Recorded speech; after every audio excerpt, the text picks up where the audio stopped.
حي على الصلاة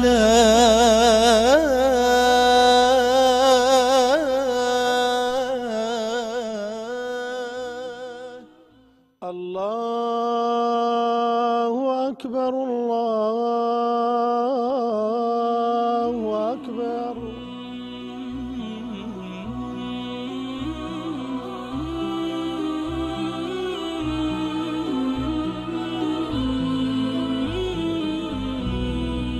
حي على الصلاة. بسم الله الرحمن الرحيم. الحمد لله والصلاة والسلام على رسول الله وعلى آله وصحبه ومن والاه.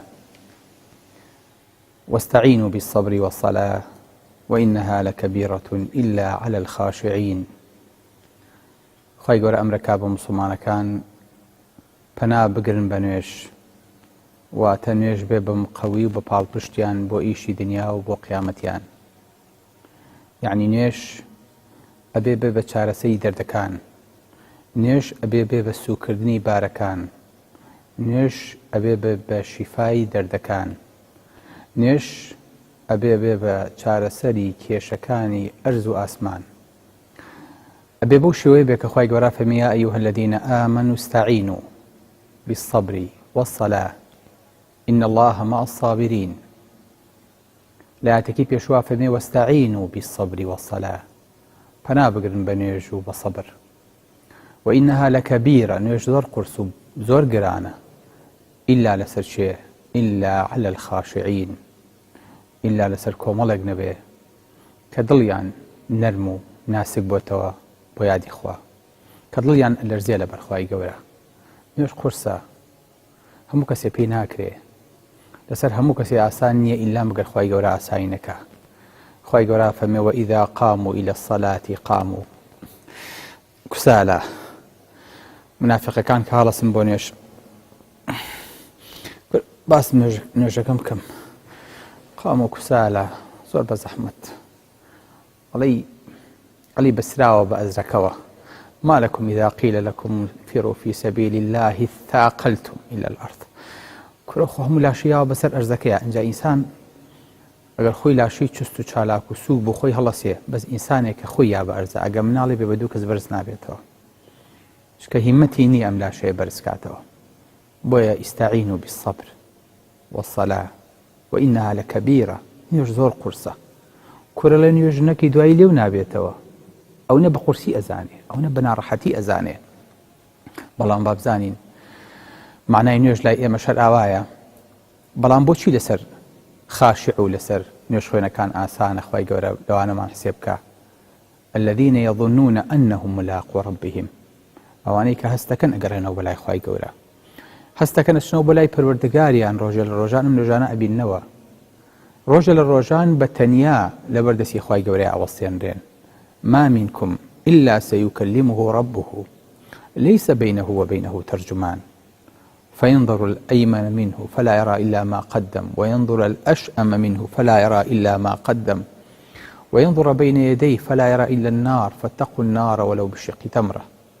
ڕۆژێک دێ بەسەرتانە، هەمووتان ئاوا بەرامبەر خوای گەورە تاک بە تاک ئەوەستێنرێن.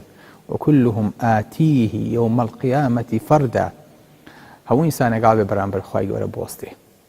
الذين يظنون، ئەم خاشعانە یەک سبەتیان تایە، ئەزانن ڕۆژە لە ڕۆژان ئەگەر لێرەش بەعەقڵی بە جوانی نەوەستن، بەدڵی لەرزۆکەوە نەوەستن بەرامبەر خوای گەورە، لە قیامەتا بێ بوەستن.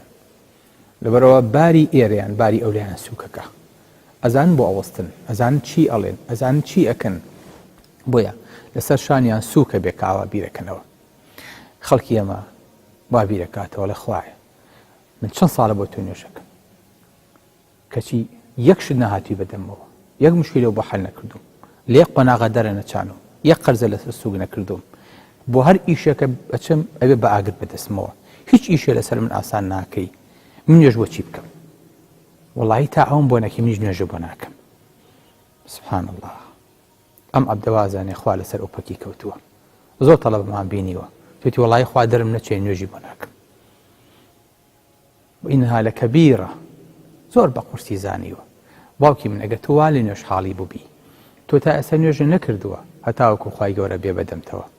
بۆیە وەستەعینوا بالصەبر والصەلاة پەنا بگرن بە نوێژ با نوێژەکانتان لەسەر سووک بێ نوێژەکان بێ بە پاڵپشتێک و بێ بە قووەتێ بۆتان بۆیە هەر کاتی ئینسان قەدری خۆی زانی گەورەی پەروەردگاری زانی نوێژەکە لەسەر شانی زۆر سووکە بێ زۆر ئاسانە بێ ئەبێ بە سیلاحێکیش بەدەستیەوە بەسەر هەموو موسیبەتێکا سەرەکەوێ سبحان الله عەبد کە زۆر جار خۆی دەسەوسانە بینێ بەرامبەر مشکلەکان وازانێ خوش دەسەوسانە نەعوذ بالله نازانێ ئیشی خوای گەورە لە بینی کاف و نونێکایە خوای گەورە ئەتوانێ بە یەک لەحزە بە یەک دەقە هەرچی مشکلەکانی بۆ حەلکە ئەو کەونەی کە من و تۆی بینین ئەم ژیانی کە من و تۆی بینین ئەو ئاسمانی کە من و تۆی بینین کە پێوتێ ئاسمانی دنیا هێشتا حەوت طەبەقەی ئاسمان نییە ئەزان تیرەکەی چەنە تیرەکەی 24,000 ملیۆن چی 24,000 ملیۆن ساڵی تیشکە لا حول ولا قوة إلا بالله يعني دەستخەرە سەر ئەم لەیزەرە دەستخەرە ئەم سەرم تیشکە با 24 ساڵ تێپەڕێ یعنی من تەمەنم نزیکی مرد نەبێتەوە کاتەوە لەوە چێ مرد بێتیشم 24 ساڵ نا 24,000 ساڵ نا 24,000 ملیۆن ساڵ اینجا گاتە ئەو سەری کەونیش فراوانە بێشە نەگەیشتووە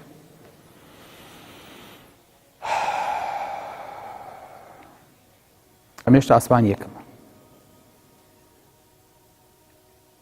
وسع كرسيه السماوات والأرض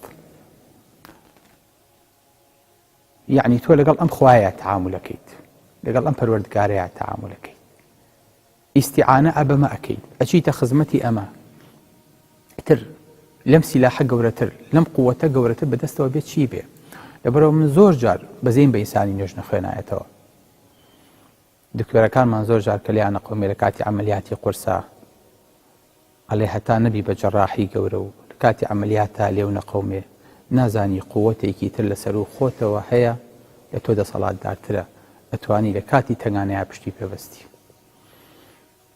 سبحان الله ئێمە هەر کاتێ شتێکی ئاوا لە پڕبۆریکی خوێنە تەقێ بەدەستمانەوە هاوار لە خواکەین بەڵام ئەو داماوە نازانێ هاوار لە چی بکە شتێکی تری نییە وەستەعینوا بالصبر والصلاة هەر کاتێ ئینسان ئەم سیلاحی بەدەستەوە بوو سیلاحێکی بە قووەتە نەک کە زۆری بە هاوڵە بەخوایتە نوێژ بەخوا تاقەتی نوێژم نەما ئەوە نوێژ کرد تاقەتم چووی خواشی چی بۆ نەکردم نا ئەم کە زۆری بۆی ڕاکا بۆ لای خوا پەنا ئەگرێ بە نوێژەکەی لەگەڵ خوای گەورەیە قسە ئەکا و داوای لێ ئەکا لەبەرەوە لە هەرچی جەنجاڵی دنیاە دەرێکە وقایەیەک و بەرگریەکی پێبەخشێ کە پێشتر بە خۆیەوە نەبینیوە ئەمە دەست هەموو کەسێک ناکەوێ ئەم سیلاحە لە دەست هەموو کەسێکە نییە ئەمە کارتێکی بانکە پڕە لە ڕەسیت لە هەموو کاتێک ئەتوانی بەکاری بێنی ئەمە واستەیەک و پشتێکە ئەتوانی هەموو کاتێ پشتی پێبەستی بەڵام بەداخەوە خەڵکێکی زۆر لێی بێبەشە ئیبن عەباس لە کاتێکا لە سەفەرێکا بێ خەبەرێ دەنێ ئەڵێن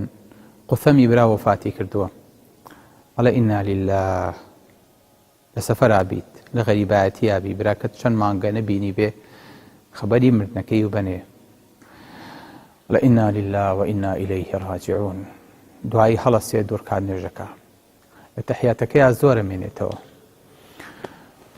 دوایی کە نوێژەکە تەواوەکە فەرمێ وەستەعینوا بالصبر والصلاة وإنها لكبيرة إلا على الخاشعين پەنا بگرن بە سەبر و بە نوێژ کامان فێری ئەمە بووین کەوتیانێکێک لە خۆشەویستەکانە مردووە پێشەوەی کە نوێژی مردوەکەی لەسەرکەی هەستی دوورکات نوێژ بەخوا بکەی بەڵێ الحەمدولله خوایە خۆت داد خۆت برتەوە هیچ دەسەڵاتێکی منیتیانە بوو فێری ئەمە بووین فێری ئەم ڕەزامەندیە بووین کە خوای گەورە فەرمێ رضي الله عنهم ورضوا عنه کاتی عەبد دەگاتە ئەم پلەیە کە لە خوا ڕازی بێ خوای گەورەش بەتەکید لەو ڕازیە بێ هەر کاتێ زۆریکشی بۆ هاو ئەزانێ عەقڵی بچووکی ئەم تەحەمولی ئەم مشکلەیە ناکە بەڵام ئەکرا لەمە خراپتر بووە ئەکرا خراپتر بێ بۆیە وەستەعینوا بالصبر والصلاة بۆیە هەر کاتێککە ئینسان زۆری بۆ هاو دوعا ئەکات نوێژیش دوعایە و لە تەحیاتەکەی ئەمێنێتەوە ئەنجا بە کەیفی خۆی لە تەحیاتەکەیە دوعاکە ئەگەر تەحیاتەکەی دوعای لێ بڕا هیچ نەما بیکە لە ئەمری دنیا و قیامەتی. جا با بڵێ چی؟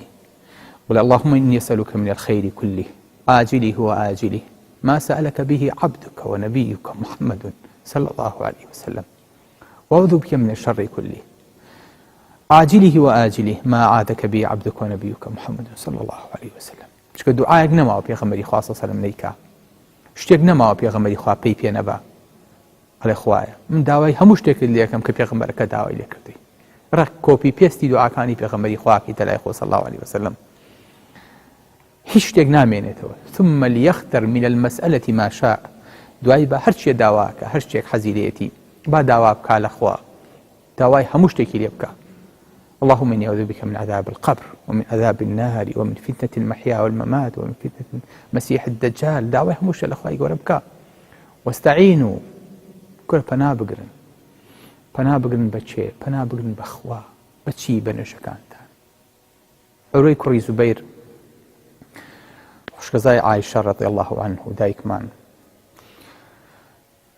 قاچی تووشی نەخۆشیە کە بێ پێوتی ئەلئاکیلە، بە مانای ئەمڕۆ پێڵین سەرەتان، شێرپەنجە. دیارە شێرپەنجەش لەو کاتەیە هەبوو. دکتۆرەکان دائەمێنن چۆن قاچی ببڕنەوە چونکە ئەیکوژێ ئەگەر نەیبڕنەوە قاچی. ئەمیش وەکو عەبدێکی ڕازی بە قەزای خوای گەورە ملکە چەکات و بەیانەوێت مەی بنێ هەتاوەکو سەرخۆش بێ و قاچی ببڕنەوە. بەڵام وەکو پرسی نەخۆش هەموو کاتێ بێ پرس بە نەخۆش بکرێ و ئیمزای بکە نەخۆشەکە ئەڵێن ئەبێ عارق بخۆیتەوە. ئەمیش اختیارێکی تر بۆ خۆی هەڵبژێرێ بەڵێ لێم گەڕێن لە کاتی نوێژە، ئاگام لە خۆم نامێنێ، لەو کاتەیە قاچم ببڕنەوە. استعینوا کورە پشت بەستن. لە کاتێکە عوروە دەسەکا بە نوێش قاچی ئەبڕنەوە. سبحان الله. قاچی ئینسان لەو کاتەیە بەچی بڕاوەتەوە؟ سیمێکیان هێناوە گەرمیان کردووە هەتاوەکو سەر ئێسکەکەیان بردووە، دوایی باقیەکەیان بە میشار بڕیوەتەوە. ئەمیش لە تەحیاتایە ئاگای لە خۆی نییە، لە تاو ئازاریش ئەڵێ لا إله إلا الله رضيت بالله ربا وبالإسلام دينا وبمحمد صلى الله عليه وسلم نبيا ورسولا.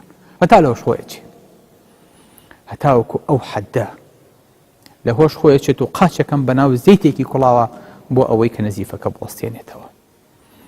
سبحان الله. جا ئەفەرمێ کەس سەرخۆشی لێ نەکردم بەقەدەر ئەوەی کە یەکێک لە موسڵمانەکان وتی بژدەت لێبێ ئەی عوروە بەشێ لە بەشەکانی لاشت پێشخۆ کەوتۆ بۆ بەهشت. سبحان الله.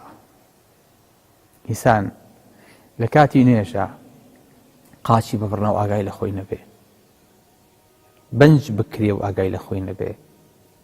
وەڵاهی نەخۆش زۆر جار بەنجی قاچ و پشتی بۆ ئەکەین، ئەلە بخوا دکتۆر هەستی پێکەما قاچ مەجوڵێ، بەنجی ئامیشی بۆ ئەکەین هێشتا کە خەبەری بێتەوە لە وەڵای هەستم بازارەکە کرد بە زێواگاتان لە من نەبوو. سبحان الله. قاچی ئینسانێک پەنجەیەک نییە، نینۆکێک نییە. قاچی ئینسانێ ببڕنەوە لە کاتی نوێژە بەڕاستی ئەستەمە. بەڵام چونکە لە مانای نوێژ تێگەیشت بوون نازانی لە چ کاتێکا پەنای بۆ بن. نوێژ وەکو چی بەکارێت؟